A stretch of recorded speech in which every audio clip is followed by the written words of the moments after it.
Mentores, eles vão e vão ser tirados do mercado, pessoas até que são referências. Existem 5 etapas no processo comercial que mudou a forma como que eu faço negócio hoje. Essa lógica dá para aplicar em qualquer cidade que a pessoa tiver ou qualquer negócio. Imagina se você com um vídeo pudesse ganhar mais do que todos esses vídeos que você produziu no YouTube. Eu nunca iria começar do zero, escolher um público de um nicho que não tenha poder aquisitivo que possa pagar um produto caro. O que vai te realmente fazer você sair da curva e você prosperar é parar de vender tempo. Normalmente eu tenho sempre esse número, 100. Sempre que eu quero fazer uma coisa, são 100 ideias, pelo menos. Você não ouvir as pessoas, cara, que já chegou em algum lugar, que já tem mais expertise que você, custa caro, velho. Porque como o tráfego está cada vez mais caro, ter alguém que passa credibilidade, que produza conteúdo, vai me ajudar a ter uma margem de lucro maior. Com isso, tu tens a possibilidade de faturar aí 7 dígitos no mês. Durante os últimos meses eu entrevistei exatamente 23 milionários e desafiei eles a recomeçarem do completo zero, sem usar seu nome, networking, sua cara, apenas com conhecimento adquirido. E isso rendeu vários episódios do nosso Plano do Milhão, que é o quadro que a gente tem aqui no Vacas Gordas. São entrevistas de 1h30, 2 horas, 3 horas e até quase 4 horas. E nesse episódio especial aqui eu pedi pro nosso time selecionar somente aquele filezinho com os principais insights, os mais aplicáveis, para que você consiga aplicar cada vez mais rápido aí na sua vida, nos seus negócios e colher os resultados rápido. Então aproveita e bom episódio. Existem 5 etapas no processo comercial que mudou a forma como que eu faço negócio hoje. As 5 formas são, primeiro, a abordagem, segundo, a criação de rapport com esse lead, a terceira forma é a parte de sondagem, onde eu vou fazer as perguntas, e essas 3 primeiras elas estão envolvidas num time de pré-vendas, que era muito parecido com o que a gente fazia marketing antes. Ou seja, a pré-sell era uma parte onde a gente ia fazer perguntas, estimular, gerar rapport com esse possível lead e depois vinha a parte de página de vendas mesmo, né? Onde a gente tinha todas as informações, demonstração do produto e o fechamento ali. E é onde a gente hoje faz a venda nesse formato, só que hoje nós fechamos venda com o time de vendas com closer. Então eu tenho um time de pré-vendas que faz essas 3 primeiras etapas, que são abordagem, criação de rapport, ou seja, ô Bruno, tudo bem? Cara, pô, que legal, eu abri seu Instagram aqui agora, eu vi que você é o CEO da Transferint. Cara, já vi cada anúncio, tá inimaginável que você faz hoje com a Transferint. Ou seja, criei um rapport com você e você fala, pô, que legal, o cara me conhece, ele sabe quem eu sou, ele sabe o que eu faço. Ô Bruno, e fala um pouco mais pra mim, você tem vontade de viajar ou você viaja com uma certa frequência? Eu vou sondar, que é a etapa 3. Então esses 3 primeiros, que é a abordagem, criação de rapport e a sondagem, que são as perguntas que vão induzir você a me dar munição para que eu possa demonstrar etapa 4 e para que eu possa fechar a etapa 5, né? São os 5 passos que a gente faz hoje com o nosso processo comercial. Faz isso que eu estou falando aí. Tem algum produto ou serviço que você conseguiria entregar agora? Trava a tua agenda, 4 horários por dia, período da tarde, 2, 3, 4, 5 horas. 4 horários na tua agenda, você vai abordar as pessoas no teu Instagram e vai liberar uma consultoria de até 1 hora resolvendo o problema XYZ. Cara, é impossível você fazer 20, 30, 40, 50 dessas não melhorar a tua performance de comunicação, a tua performance de pitch, levando em consideração esses 5 elementos que eu falei, que é abordagem, criação de rapport, sondagem, que são as perguntas, a parte mais importante, porque as perguntas que você está fazendo com as respostas que a pessoa vai te dar é a munição que você vai utilizar na hora do fechamento, que é o 5º passo. Depois você vai demonstrar o produto e vai fechar. Primeira semana, pesquisa de mercado. Total. Eu ia ficar, então, criar essa planilha gigante. Eu ia falar, e o que eu gosto de fazer, normalmente eu tenho sempre esse número, 100. Sempre que eu quero fazer uma coisa, são 100 ideias, pelo menos. Então, por exemplo, quando eu fui criar conteúdo para o YouTube, eu falei, vou testar criar conteúdo para o YouTube. Eu falei, vou ter 100 ideias de conteúdo, vou escolher 5 e fazer. Eu fiz isso, até tem um canal no YouTube, só que daí eu falei, Dani, você não gosta de criar conteúdo mesmo. Mas os vídeos lá estão muito bons. Então, pô, estão bons. Eu assisti, então, a gente fez isso e até tem uns vídeos bons. Tem um vídeo que eu justamente falo sobre isso. Eu falo, construí 4 empresas de mais de 10 milhões de reais de faturamento, eis os princípios e tal, sei lá o quê. Daí eu falo justamente meio que esse processo que a gente tá falando aqui. E, então, para tudo que eu gosto de ter 100 ideias. Então eu falei, cara, vou ter 100 ideias de empresa que eu quero fazer. Daí, o jeito de ter as ideias pode ser de vários jeitos possíveis. Então posso ser, por exemplo, uma pergunta boa. No que eu já gasto dinheiro hoje? No que eu já gasto dinheiro? E baseado, daí você listar tudo, você vê seu cartão de crédito, vê tudo que você já gasta dinheiro. Porque se você sabe, isso veio do Tim Ferriss, eu gosto pra caramba disso, essa pergunta. O que eu já gasto dinheiro?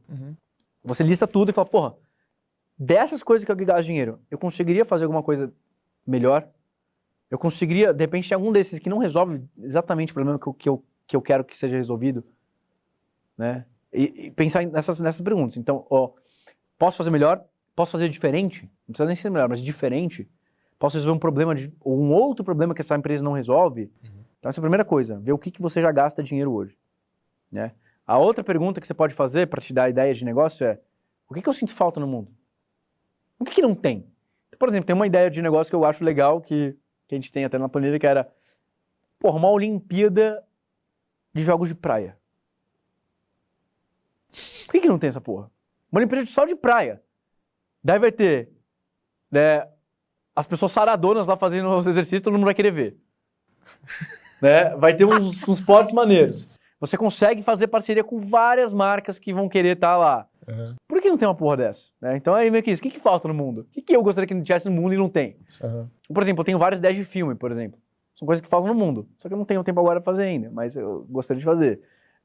Então, assim, é outra pergunta que eu gosto também para ter várias ideias. O que falta no mundo? Mas eu acho que isso aí é um nível de sofisticação muito mais alto do que você simplesmente pegar o que funciona e só trocar o mecanismo. Porque, inclusive, é muito mais seguro você fazer isso. Perfeito. Né? Porque... Mas aí vem sempre também, ponto, mesmo se eu pensar o que falta no mundo, digamos que seja essas Olimpíadas, o que seria meu próximo passo? Quais são os eventos parecidos que já existem de maior sucesso? Então vou lá e estudo, tem o X Games. Porra, X Games foi feito, é bootstrap ainda, então dá dinheiro essa porra. Peraí, declinou agora? Por que declinou? O que aconteceu? É bootstrap? Eu não sei, eu tô pensando, eu tô só... Entendeu? Eu pensaria o que é mais parecido com essa ideia que eu tenho, que já funciona hoje, e como eu posso fazer minha ideia ser o mais parecido possível com essa ideia que já funciona. Entendi. Então tem que sempre achar a benchmark. É ótimo achar benchmark. Porque é óbvio, quanto mais você fugir de um benchmark, mais você tem variáveis que você não conhece. Uhum. Então é ótimo você sempre achar um benchmark. Então, eu penso muito nisso. Então, beleza, mesmo que eu faça essa pergunta, o que falta no mundo, eu vou tentar achar alguma coisa parecida. Por exemplo, uma outra ideia legal que eu tinha, na mesma época também da DAP, era, eu gosto muito de música, eu queria aprender a produzir. Eu acho que eu seria muito bom nisso, porque eu acho que é muito parecido com... Eu sou criativo, eu gosto de copy, eu já sou muito bom em copy e tal, e eu acho que qualquer coisa que envolve criatividade eu me daria bem. E daí eu falei, eu quero criar um personagem musical. Eu falei, por que não? Criar um personagem, meio que um Gorillaz. Uhum. Né? Então era meio que a ideia do Gorillaz. Eu falei, quem que já fez isso antes e como que eles ganharam dinheiro? E comecei a listar todos os jeitos de que um personagem musical poderia monetizar. Daí eu fui pesquisar, por exemplo, Gorillaz, legal. Como eles surgiram, quem que faz, como eles ganham dinheiro. Blue Man Group, por exemplo. Como que eles fizeram? Então vou buscando referências que suportem alguma coisa da ideia. E vejam as falhas, eu vejo onde que eu posso juntar uma coisa. O que o Blue Man Group fez bem, mas o que ele não fez tão bem? O que o Gorillaz fez bem, mas não fez tão bem? Posso juntar meio que as duas ideias juntos? Uhum. Então, de repente, é um personagem que consegue ter shows em vários lugares ao mesmo tempo, porque também é o personagem, e foda-se, nem sabe quem é o Blue Man Group, mas você acha que é da hora. Então, começa... Aí que você começa a evoluir um pouco mais a ideia. Então, você sai de ideias para meio que tentar entender como aquela ideia funcionaria. É meio que esse segundo passo, mas... Só uma interrupção. A sua ideia, pelo que eu vi, ela entra antes de você fazer a pesquisa, tipo, antes de você ver o benchmark, é isso? Isso, antes, porque ela tá vindo dessas perguntas que eu falei. Ela meio que vem, o que eu já gasto dinheiro, e que eu conseguiria fazer diferente, ou melhor, ou resolver um problema de alguma maneira. A outra é o que eu sinto falta no mundo. Aí são ideias mas nesse que estão caso, vindo... do Gorillaz lá, do negócio igual, tipo, já tem, né? Tipo, você teve essa ideia, você chegou a essa ideia como? É isso que eu... Entendeu? Que é o... Esse foi o que eu sinto falta, o que eu gostaria de fazer. Você gostaria de fazer? Eu gostaria de fazer. Mas já tem o Gorillaz, tem... Não, foda-se que já tem o Gorillaz. Não, então, é isso, eu quero saber como que você chegou na ideia, velho. Cara, foi de tipo, eu queria muito fazer música, gosto muito de fazer música. Aham. Mas não quero aparecer. Eu não quero que dependa só de mim, porque... É isso, eu não gosto, eu não sou o cara que gosta de aparecer. Tem tipo Marshmello, que tem a cabeça Exato, de... tem o Marshmello, tem o Deadmau5, tem vários. Eu falo, faz sentido, porque tem esses caras que já fazem isso. Entendi, mas antes de você olhar pra esses caras, você teve a ideia e depois você foi ver, tem isso. Tem isso, exato. Isso. Entendi.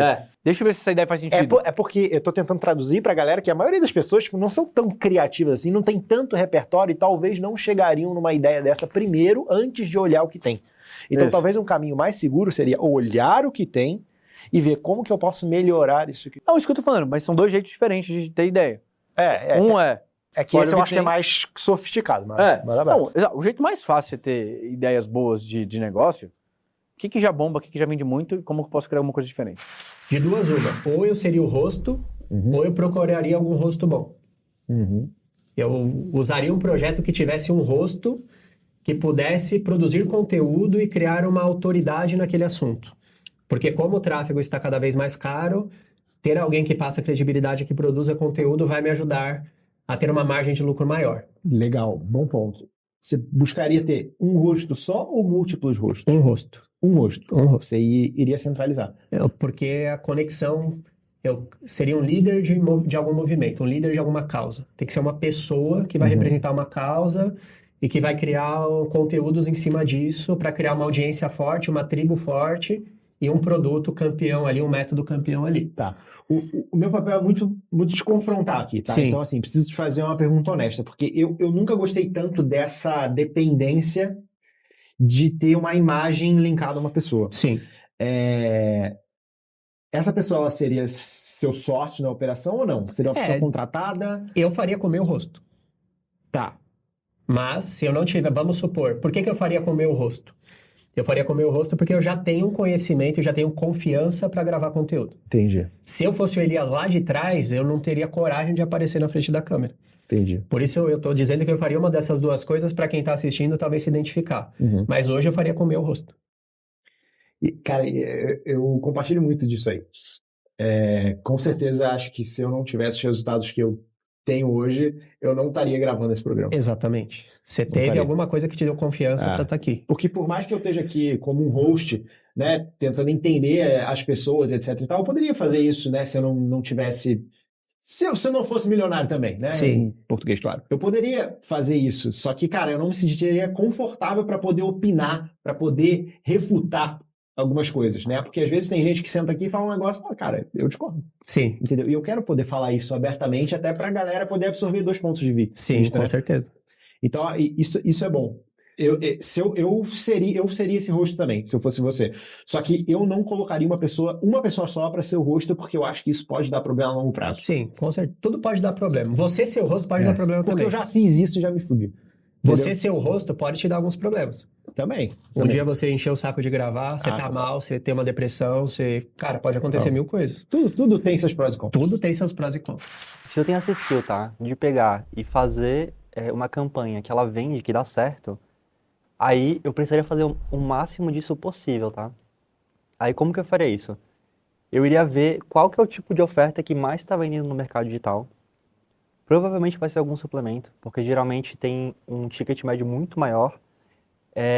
Eles trabalham com dores que são dores meio que universais. Então, por exemplo, emagrecimento, rejuvenescimento. Qual mulher que não quer emagrecer? Qual mulher mais velha que não quer ficar mais jovem? Então, tipo, é um mercado gigante, são milhões e milhões e milhões de pessoas. E daí eu iria pegar e provavelmente eu iria criar algum tipo de suplemento nesse tipo de mercado. E isso dá uma coisa, tá? Hoje em dia no mercado digital, as pessoas que mais faturam são quem vende suplementos. Tem a galera que vende suplemento no Blackzão, que faz merda, tá? Esses não são... Aliás, esses caras faturam muito também, mas os caras que mais faturam com consistência são empresas sérias, que é a Doutor Natura, por exemplo, não sei se tu conhece. Conheço. Pô, já tô no mercado há uns 5 anos, não sei. Aliás, mais até, na real. Bota uns 8 aí, sei lá, não sei. Mas enfim, aí eu ia ver, cara, qual que é o tipo de mensagem que eles estão fazendo. E aí eu ia fazer uma mensagem extremamente similar à mensagem que eles estão fazendo. Porém, mais uma vez, melhorando a parte da psicologia. Então eu iria manter a comunicação. Pô, eu sei que o vídeo do cara tem 40 minutos. Quantos minutos vai ter meu vídeo? 40. Eu sei que a parte do começo ali do vídeo, ali, a lead dele ali, chamado, né, pessoal? A lead é o começo do vídeo de vendas, do VSL. Ela tem 800 palavras. A minha vai ter 800 também. Eu fazer uma coisa extremamente similar, uma coisa parecida, porque isso daí vai aumentar a minha chance de sucesso absurdamente. E daí com isso, depois que eu tenho esses vídeos, tá?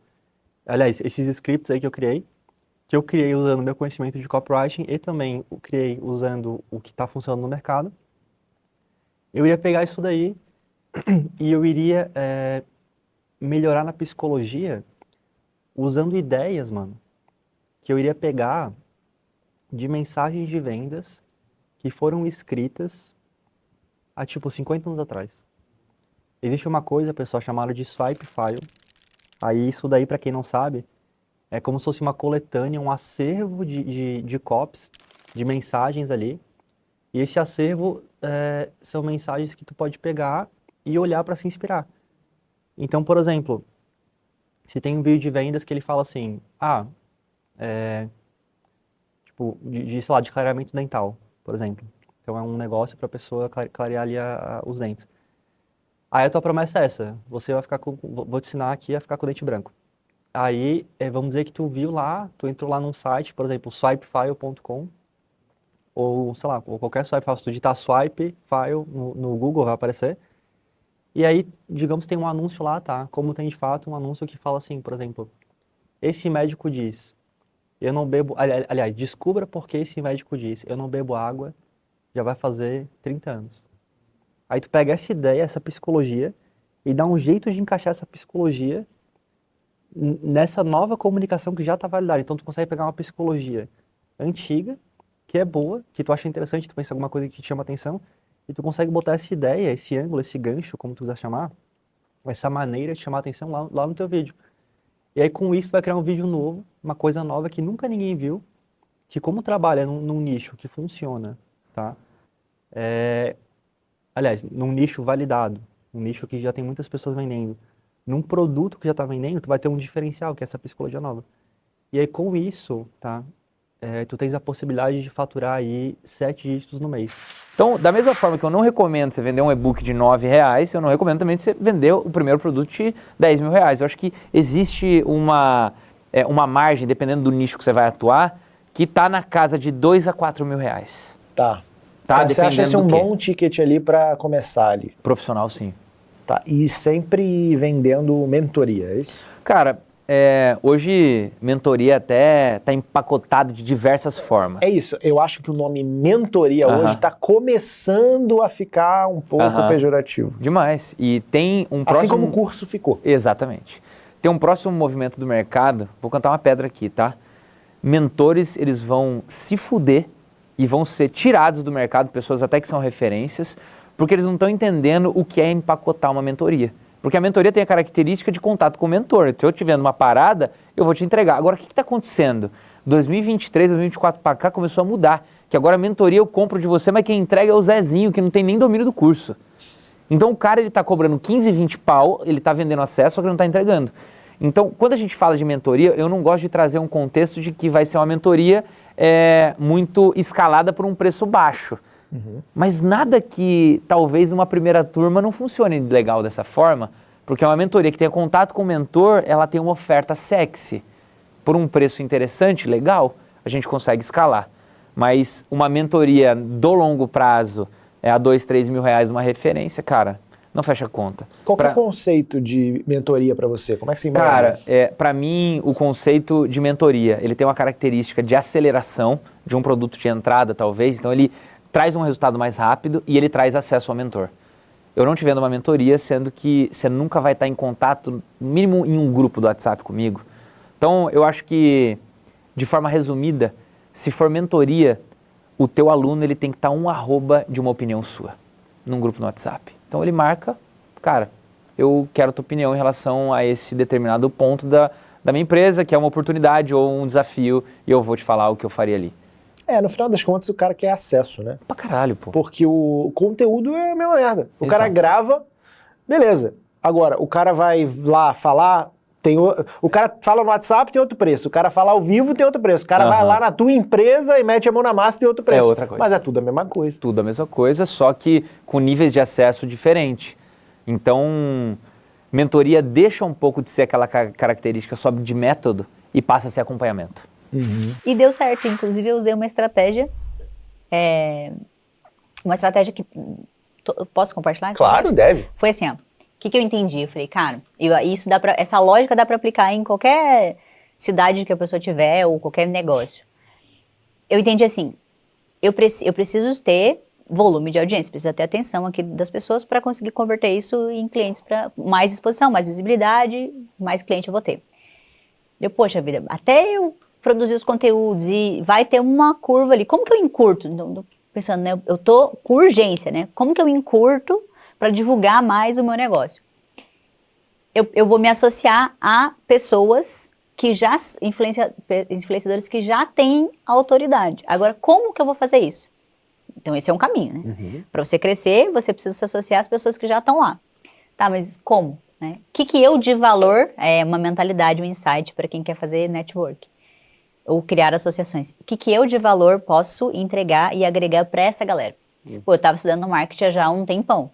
Então, eu identifiquei que a maioria dos influenciadores da cidade, eles tinham muita audiência, tinham umas audiências ali, só que eles não sabiam monetizar isso, não sabiam negociar com o empresário. E aí, eu criei uma proposta para eles, ensinei eles a negociar, comecei a fazer contato com eles. Primeiro, eu ia nos lugares e me comportava como se eu fosse como eles, entendeu? E postava e tal, e aí eles começaram a me repostar e se conectar. E aí eu comecei a ajudar a galera. Mas como assim, como se fosse como eles, gente? Como se eu fosse influenciadora. Eu cheguei lá, peguei o Instagram da minha loja, que era que tinha, sei lá, umas 4 mil e poucos seguidores, apaguei todas as fotos, mudei pro meu @, e como se eu fosse uma micro-influenciadora. Entendeu? Entendi. E cheguei lá, e aí o que eu fazia? Eu comecei a seguir todos, e eu via que ia ter na Arezzo uma ação de ativação com influenciadores. Ia ter um lançamento, eu ia lá na Arezzo, como se eu fosse uma influenciadora convidada pela Arezzo. E postava, e aí, como eles estavam lá, todo mundo tirava foto junto, e como se eu fosse a influenciadora. Primeira coisa, tá no ambiente. Tem que estar no ambiente. Muito bom. Aí eu comecei a me conectar com a galera. E aí, vamos jantar, vamos. Eu ia também, ia com todo mundo. Você tem que ter cara de pau, entendeu? Cara, acabou o podcast. Cara de pau. Acabou o programa. Sempre, é isso. Isso me lembrou muito a história do Felipe Tito, que eu tava vendo num outro podcast, que ele fez exatamente isso. Ele comprou um tênis na Nike e postou, pô, valeu, Nike. Fiz muito isso. Tipo, eu fiz muito mesmo? isso. Cara, ou seja, dá certo, tá vendo? Funciona. Não é que eu falava eu falava valeu, Nike, mas eu postava e as marcas subentendiam, né? E aí eu comecei a receber muito recebidos. E aí nessa, eu comecei a ajudar como eu era dona de um negócio, eu tinha um pouco dessa abertura. Eu tinha tido uma loja, minha loja era no shopping, então era uma boutique e tal. Então as pessoas, elas queriam me vender, então elas queriam se associar a mim. Então eu tinha um jogo de interesse. É uma idiotice as pessoas acharem que qualquer mercado não tem um jogo de interesse. Então você tem que entender a dinâmica do jogo de interesse. Eu diria que a vida é um jogo de interesse, né? É o que você pode oferecer e o que a pessoa te oferece. Exatamente. E aí eu comecei a gerar valor para eles. Resumo da ópera. Eu criei uma comunidade de influenciadores em que eu era a líder deles e eu fazia eventos, tipo assim, galera, vamos fazer uma ativação, aí eu chamava tipo a Boticário, chamava a Kamikato, chamava outras marcas e fazia uma ação num evento específico. Tudo eu fazia tipo assim, em todas as pontas, entendeu? Eu falava com o cara do espaço, eu conseguia de graça, aí eu pegava um budget aqui, todo mundo ganhava pra caramba, todo mundo ganhava conteúdo, eu fazia uma coisa de ganha-ganha. E eu ganhava mídia pra caramba. Então eu cresci muito rápido. Tipo assim, em 3 meses eu era celebridade, subcelebridade da cidade. Entendeu? Entendi. Você entendeu? Entendi. Que cara, eu fiz? Legal demais. Isso aí. Tipo, isso dá pra se aplicar genial. tudo. Tipo assim, quem são as pessoas que têm audiência hoje do teu nicho e que você precisa dessas audiências? Aí, em vez de você construir a sua audiência, como que você pode se associar a essas pessoas e ter a atenção para você acelerar o seu crescimento? Como que você pode servi-los de alguma maneira, né? E ajudar a galera. É. E a galera, tipo assim, eu profissionalizei o mercado de influenciadores na minha cidade. Profissionalizei, porque, tipo assim, eu mudei a mentalidade deles. Eu criei regras, falei, galera, é uma comunidade, ninguém pode ficar fazendo permuta assim, vamos se fechar. Se vocês fecharem a negociação, vocês vão ter a negociação desse lado. Então, eu fui gerando valor pra galera. Caraca, é legal. E aí eu cresci muito rápido como influenciadora. Por isso que em pouco tempo, o meu negócio, mesmo sendo novo, ele apareceu pra cidade. Porque eu fiz essa jogada, entendeu? E então eu tinha todos os influenciadores na minha mão. E aí quando eu ia lá fazer uma ação de marketing, por exemplo, da Boticário, todos os influenciadores iam e tava lá a minha marca. Se tem uma coisa que eu aprendi na minha vida, Brunão, foi tipo, eu erro rápido, velho. É a melhor coisa. Eu gosto de errar rápido, velho. Então, tipo, eu já tive erro na minha vida. Vou te dar um exemplo, tá? Eu construí uma puta casa na Bahia, gastei milhões na casa. E na época, meus amigos milionários que moravam em Alphaville e moram aqui em São Paulo falavam assim, cara, não gasta essa grana, velho. Esse dinheiro não vai voltar. Lá não tem público pra pagar essa tua casa. Eu falei, você nem conhece lá, você nunca foi lá, cara. Para de falar merda. Eu moro lá, eu já nasci naquela cidade, eu sei como é. Rafa, não dá, cara. Pô, um dos caras que me falou isso na minha cara foi o Pablo, cara. O Massal. Tava com ele em Interlagos, a gente tava correndo lá no dia de track day, eu sentado aqui, ele do meu lado, a gente trocando ideia e tal. E eu peguei a foto do projeto, tava já colocando a parte ali do piso e tal. Eu falei, tô construindo lá, ele olhou assim, ele deu risada, ele falou, cara, por que você tá construindo aqui, moço? Aquele jeito dele de Goiânia. Ô, moço, por que não tá construindo aqui?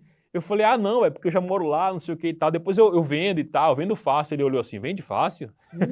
Então, eu não ouvi os caras, tá ligado? Não ouvi o que aconteceu. Minha casa tá fechada 2 anos e meio lá, velho. Não alugo nem vendo, entendeu?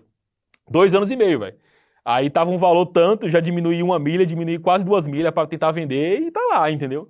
Então, tipo assim, você não ouvir as pessoas, cara, que já chegou em algum lugar, que já tem mais expertise que você, custa caro, velho. Custa caro. E me custou caro, tá ligado? Então, é que nem, pô, eu piloto, então eu tenho pilotos muito mais experientes do que eu, só tenho 4 anos que piloto, tem cara que pilota 20. Então, o cara chega pra mim e fala assim, a partir da 6ª volta, o pneu vai esquentar, o freio esquenta, economiza e tal, porque senão você vai dar no muro, velho. E aí, no primeiro ano, primeiro ano de corrida, o cara meio que, foda-se, vou pisar o pé e tal, você acha que você vai ser o fodão, entendeu? Você não ouve o cara. E aí, velho, além da questão financeira que vai te ocorrer, que você vai ter que pagar a panca que você dá no muro, tá ligado? Tem a questão também física, entendeu? Eu já dei cara em Curitiba, eu fiquei no hospital internado. Então, por não ouvir, tá ligado? Por ser agressivo demais onde não deveria. E o cara já até me fala, cara, a largada aqui em Curitiba é complicado, não vai por dentro, porque a curva é assim e tal. Se o teu carro pisar ali, pneu frio, na parte da grama, vai molhar e tal, vai acontecer isso e isso. Eu falei, foda-se, mano. Pá, eu larguei e dei de cara no muro, entendeu? A ambulância lá me levando. Então, é tudo conselho, cara. Isso que eu escrevi aí é uma coisa que mudou e muda a minha vida, tá ligado? Eu procuro ouvir atentamente sempre as pessoas que têm algo pra me oferecer, tá ligado? Eu pegaria experts de algum nicho grande, renda extra ou emagrecimento, e fecharia uma parceria com esses experts e produziria uma VSL para eles. E aí, sociedade, entende? Porque essa é a segunda parte do meu plano, basicamente. Tá. E como é que você convenceria esse cara a te dar um pedaço do negócio dele? Tá. Eu buscaria pessoas que estão produzindo conteúdo no YouTube há mais de 1 ano e que não tem muitos seguidores no canal, porque essas pessoas, elas já estão ali, sei lá, 1, 2 anos produzindo conteúdo e não ganham nada do YouTube. E elas têm esperança de ganhar. E a proposta que eu faria seria basicamente essa, cara. Imagina se você com um vídeo pudesse ganhar mais do que todos esses vídeos que você produziu no YouTube. Eu só quero que você grave um vídeo que eu vou te dar a chance de ganhar mais do que você ganharia com todos esses vídeos do seu canal. Legal. Essa é uma coisa que eu já fiz também, quando eu trabalhei com o João. Porque quando eu procurava os experts de renda extra e tal, que a gente fechou, eu fiz exatamente isso. A gente ia no YouTube, pegava as pessoas que estavam produzindo conteúdo há muito tempo, pegava essas pessoas, mandava uma mensagem exatamente assim, entende? Entendi. Você está produzindo esse tanto de vídeo aí, se eu te falasse que com um vídeo você pode ganhar muito mais dinheiro, vamos fazer uma callzinha de 15 minutos e eu te explico como. Cara, é interessante, isso é o mesmo mecanismo que o Max, que era meu sócio, criou. Sim, exatamente. É perfeito, esse mecanismo é perfeito, cara, porque faz muito sentido. Imagina a pessoa que tá 2 anos postando vídeo no YouTube, cara, e ela não ganhou nada. Aí você chega com uma promessa? Não, é uma baita promessa, um baita hook. Tanto que funcionou bastante, né? Sim. Então, assim, eu nunca iria começar do zero, escolher um público de um nicho que não tenha poder aquisitivo que possa pagar um produto caro. Entendi. Então, assim, existem profissionais, infelizmente a gente fala assim de designer de sobrancelha, hoje em dia a gente tem, né, a Natália Bilbro que vende, mas no geral é um poder aquisitivo inferior. Então, se eu começasse do zero, eu não tentaria começar a me comunicar com o público que pudesse ter restrição num valor. Então, eu usaria para advogadas, médicas, arquitetas, que têm já a possibilidade, que elas já ganham isso dentro do mercado tradicional. Elas não vendem nada na internet. Então, eu estaria prometendo para elas o quê? Você vai vender mais caro e conquistar clientes, independente da territorialidade que você esteja. Interessante. E é uma promessa boa, né? Porque você consegue juntar, quanto mais dinheiro, mais valor você tem uma equação que é do Alex Hormozi, sabe qual é? Claro. Que você traz menos esforço em menos tempo, né? E consegue trazer mais valor. Sim. E aí, que é a mesma coisa, você tá oferecendo, você trabalha que nem um condenado, tá com a coluna toda ferrada aí, de ficar mexendo que nem de dentista, atendendo 10 pacientes o dia todo, você vende um cliente high ticket, você resolve a tua vida. E é gostoso você fazer isso com um cara que já é bom, porque geralmente ele tá trocando o tempo dele, a hora de trabalho dele, por muito pouco dinheiro. Então, assim, o cara entra no teu consultório, e eu vou falar exemplo do nicho, ele entra, na verdade, no jurídico, tá? Até porque eu tenho mais dominância para falar sobre esse assunto. E ao invés de você cobrar para uma empresa que você está atendendo sendo advogado um processo específico, começa a cobrar a anuidade desse cara para acompanhar qualquer eventualidade de problemas que ele vier de ter. Então, assim, é muito mais fácil você... Recorrência e previsibilidade. Recorrência e previsibilidade. Então, assim, isso é muito bom. Eu não fiz isso no começo. Se eu fizesse prestação de serviço, se eu começasse com prestação de serviço, aí eu já venderia um produto de R$5.000 e que fosse recorrente. É porque eu olhei pelo ramo da educação, da mentoria. Sim. Mas se eu fosse criar algo do zero, aí eu iria criar algo que fosse recorrente, que me desse todos os meses aquele valor e eu só precisasse empilhar valores de parcela. Legal. Ao invés de ficar adquirindo novos clientes. Cara, a grande virada de chave foi quando eu percebi que o que vai te realmente fazer você sair da curva e você prosperar é parar de vender tempo. Eu tive agência de marketing digital tradicional que prestava serviço. Esse foi o meu começo. E eu ficava... Lá em 2005, 2006, foi uma das minhas primeiras campanhas de Google AdWords. Eu ficava pegando aquelas listas amarelas, cara, procurando empresas e ligando para eles, falando se eles queriam colocar o site na internet. Eu ouvi um monte de não. E aí foram muitos anos fazendo esse tipo de trabalho. E aí, o que era a minha decepção? Que eu gerava muitos leads para esses comerciantes que eu atendia na época, e eles eram péssimos em fechamento, ruins em negócios, e ainda culpava a gente, falando que os leads que a gente gerava era desqualificado. E isso, cara, me deixava extremamente frustrado. E com essa frustração, eu comecei a procurar outros mercados, onde foi a época que eu conheci o Érico Rocha, lá para meados de 2012, 13 ali, que ele começou a falar do fórmula de lançamento, e onde foi a minha cabeça explodiu. Por quê? Eu vi que eu tinha novas oportunidades de eu mesmo gerar meus próprios leads e fazer as vendas em vez de ficar prestando serviço. Eu não tinha ainda essa clareza naquela época, né? Porque a minha clareza era a seguinte: como que eu vou ganhar mais dinheiro? Tendo mais contratos. E cada contrato que eu fechava era um chefe novo que eu tinha, cara. Olha que Lady Murphy, né? Porque ao invés de eu ter aquela liberdade que eu sempre busquei, não, era o contrário. Cada cliente era um chefe me cobrando, porque eles queriam mais resultado, e o resultado deles não dependia de mim. Então, eles... Olha que engraçado, né? A incompetência dos... Hoje eu tenho essa clareza, né? Antes eu não tinha. Porque, cara, a grande competência do seu negócio está muito mais atrelada à sua gestão e à sua competência técnica de liderar pessoas do que eu realmente cobrar só resultado de um terceiro ali de fora. E aí, quando o empresário ele não é maduro, cara, o que ele faz? Ele pega as frustrações dele e deposita num terceiro. E ele não assume a responsabilidade do resultado. E aí, quando eu virei essa chave, cara, quando eu descobri que eu poderia ter meus resultados sem depender de terceiros, eu tendo meus próprios produtos, vender sem depender de prestação de serviço, a minha cabeça explodiu. E aí foi onde eu tive meu primeiro case de sucesso.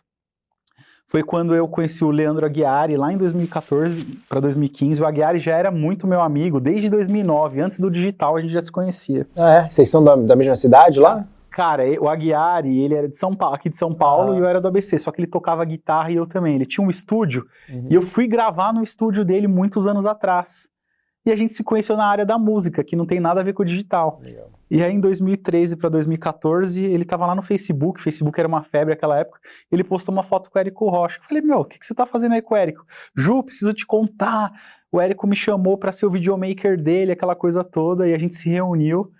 Aí ele ficou prestando serviço do tempão pro Érico Rocha, e depois ele cansou dessa vida de prestador de serviço também, e virou sócio do Augusto Cury, e me chamou para ajudar ele no projeto do Cury.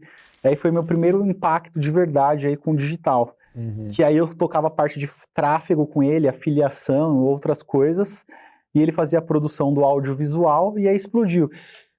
E em 14 dias, com a Ghiari, eu ganhei o que demorava 3, 4 meses para ganhar com a agência que eu tinha antes, entendeu? Aí foi o meu segundo turn point. Aí depois eu fui pra Monja Coen, lança uma Monja. Todo o dinheiro que eu ganhei ali com o Curi, eu reinvesti na Monja, cara. Isso foi muito legal. Que legal. Eu consegui juntar, eu e o Rony na época, 100 mil reais. Pegamos esses 100 mil reais e convenci a Monja a lançar, que ela não queria vir pra internet. Colocamos esse 100k. No primeiro lançamento, voltou 2 milhões e 400, cara. Então, foi a grande virada que a gente teve aí nessa época, entendeu?